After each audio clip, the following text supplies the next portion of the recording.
નમસ્કાર. ક્યારેય વિચાર્યું છે કે મોટાભાગનું માર્કેટિંગ ખરેખર તો એક બહુ મોટી પાયાની ભૂલ પર ટકેલું છે?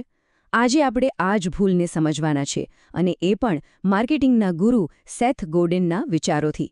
એમનો દૃષ્ટિકોણ સમજવાથી આખું કામ કેવી રીતે વધારે અસરકારક બની શકે એ જોશું.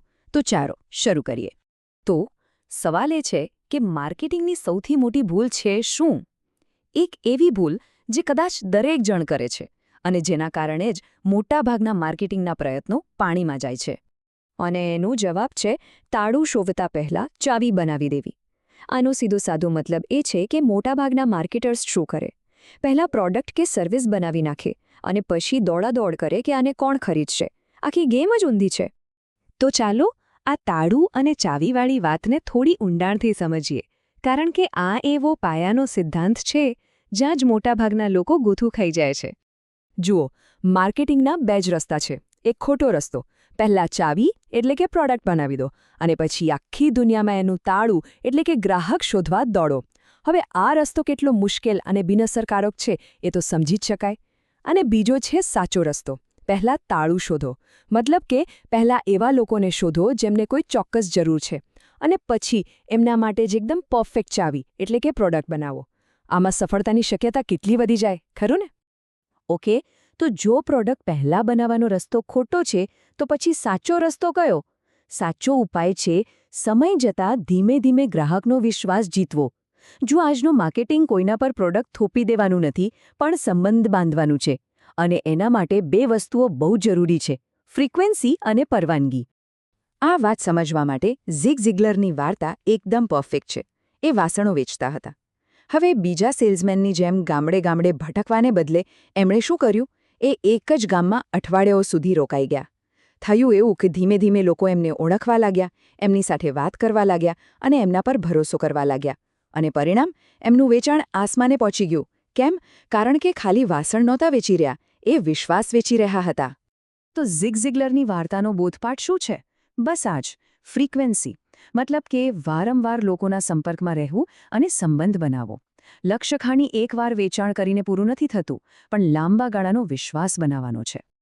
અને વિશ્વાસ પર આધારિત આ આખી પદ્ધતિને સેથ ગોડિને એક સરસ નામ આપ્યું છે: પરમિશન માર્કેટિંગ. આ છે ને સ્પેમથી એકદમ ઉલટું છે. સ્પેમમાં શું હોય? બિનજરૂરી જાહેરાતોનો મારો.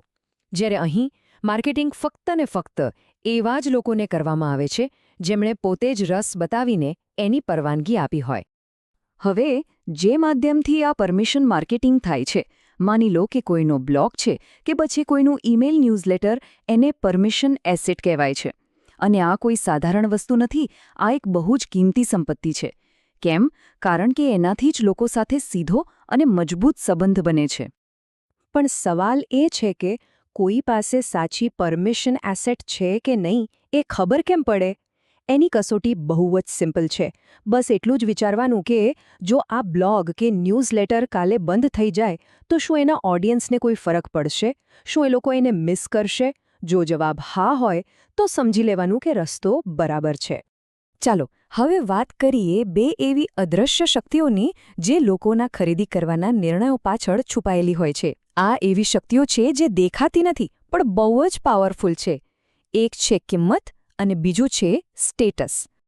ક્યારે એવું વિચાર્યું છે કે બે વસ્તુઓ દેખાવમાં લગભગ સરખી જ હોય, પણ એકની કિંમત ઓછી અને બીજાની ઘણી વધારે હોય? આવું કેમ? આનો જવાબ છે બ્રાન્ડ. જે વસ્તુની કોઈ ખાસ ઓળખ નથી એ માત્ર એક કમોડિટી છે, એટલે ઓછી કિંમતે વેચાય. પણ જે વસ્તુ બ્રાન્ડ બની જાય છે એ લોકો સાથે ભાવનાત્મક જોડાણ અને વિશ્વાસ બનાવે છે. અને બસ એ વિશ્વાસ માટે જ લોકો વધારે પૈસા આપવા તૈયાર થઈ જાય છે. આ જ વાત પર સેથ ગોડિન બહુ સરસ કહે છે. એ કહે છે કે ઓછી કિંમત એવા માર્કેટરની નિશાની છે જેની પાસે વિચારો ખૂટી ગયા છે. મતલબ કે જ્યારે કોઈ માર્કેટર પાસે કિંમત ઘટાડવા સિવાય બીજો કોઈ રસ્તો ન બચે તો સમજી લેવાનું કે એની પાસે આપવા માટે બીજું કોઈ સાચું મૂલ્ય નથી. આ એક રીતે માર્કેટિંગની નિષ્ફળતા છે. કિંમત પછી જે બીજી મોટી અદૃશ્ય શક્તિ છે એ છે સ્ટેટસ. જુઓ, માણસ એક સામાજિક પ્રાણી છે. સમાજમાં આપણું સ્થાન શું છે, લોકો આપણને કેવી રીતે જુએ છે, આ બધી વાતો આપણા માટે બહુ મહત્વની હોય છે. અને આ જ ભાવના આપણને ખબર પણ ન પડે એમ આપણા ખરીદીના લગભગ દરેક નિર્ણય પર અસર કરે છે. હવે સ્ટેટસને લઈને લોકોના 3 મુખ્ય ધ્યેય હોય છે. એક, પોતાનું સ્ટેટસ વધારવું. બીજું, જે છે એ સ્ટેટસ જાળવી રાખવું. અને ત્રીજું, પોતાનું સ્ટેટસ ઘટાડવું. હા, આ થોડું અજીબ લાગશે પણ આ સાચું છે. ઘણીવાર લોકો અમુક સામાજિક પરિસ્થિતિમાં પોતાનું સ્ટેટસ ઓછું દેખાડવાનો પ્રયત્ન કરે છે, જેથી બીજા લોકોને કમ્ફર્ટેબલ ફીલ થાય અથવા પોતે ગ્રુપમાં સહેલાઈથી ભળી શકે. એટલે હવેથી ગ્રાહકના વર્તનને સમજવા માટે એક સિમ્પલ નિયમ યાદ રાખવા જેવો છે. જો કોઈની પસંદગી કે નિર્ણય અતાર્કિક કે વિચિત્ર લાગે તો બસ એની પાછળ સ્ટેટસનો કયો ખેલ ચાલી રહ્યો છે એ શોધવાની કોશિશ કરજો. જવાબ મોટાભાગે ત્યાં જ છુપાયેલો હશે. ઓકે, તો ચાલો હવે આ બધી વાતોને પ્રેક્ટિકલી સમજીએ. માર્કેટિંગના જે 2 મુખ્ય પ્રકારો છે, ડાયરેક્ટ માર્કેટિંગ અને બ્રાન્ડ માર્કેટિંગ, એમની વચ્ચે શું તફાવત છે એ જોઈએ. આ બંને વચ્ચે જમીન આસમાનનો ફરક છે. ડાયરેક્ટ માર્કેટિંગનો મુખ્ય હેતુ છે તરત જ એક્શન લેવડાવવું, જેમ કે અહીં ક્લિક કરો કે આજે જ ખરીદો, અને આને માપી શકાય કે કેટલા લોકોએ ક્લિક કર્યું. બીજી તરફ છે બ્રાન્ડ માર્કેટિંગ. આનો હેતુ લાંબા ગાળે એક કલ્ચર, એક ભાવના બનાવવાનો છે. આને તમે સીધું માપી ન શકો, પણ એની અસર બહુ ઊંડી હોય છે. આને શિકાર અને ખેતી જેવું સમજી શકાય. શિકાર તરત પરિણામ આપે, પણ ખેતી લાંબા ગાળે સતત ફળ આપે છે. અને હવે આખી ચર્ચાના સૌથી મહત્વના મુદ્દા પર આવીએ છીએ, એક એવો વિચાર જે માર્કેટિંગના બધા જ સિદ્ધાંતોનો નિચોડ છે. હાર્વર્ડના પ્રોફેસર થિયોડોર લેવિટનું એક બહુ જ પ્રખ્યાત વાક્ય છે, જે માર્કેટિંગનું આખું રહસ્ય સમજાવી દે છે. એ કહે છે, લોકોને ક્વાર્ટર ઇંચની ડ્રીલ બીટ નથી ખરીદવી, એમને તો ક્વાર્ટર ઇંચનું કાણું જોઈએ છે. કેટલું સિમ્પલ છે, પણ કેટલું ઊંડું. આનો અર્થ એ જ છે કે લોકો પ્રોડક્ટ નથી ખરીદતા, એ તો એ પ્રોડક્ટથી જે પરિણામ મળે છે એ ખરીદે છે. આનો સીધો પાઠ એ છે કે પ્રોડક્ટના ફીચર્સ કે એની ખાસિયતો એ બધું ગૌણ છે. સૌથી મહત્વનું શું છે? ગ્રાહકને કેવો અનુભવ થાય છે, એને શું પરિણામ મળે છે. મતલબ કે માર્કેટિંગ ફીચર્સ વેચવા વિશે નથી, પણ લાગણી અને ઉકેલ વેચવા વિશે છે.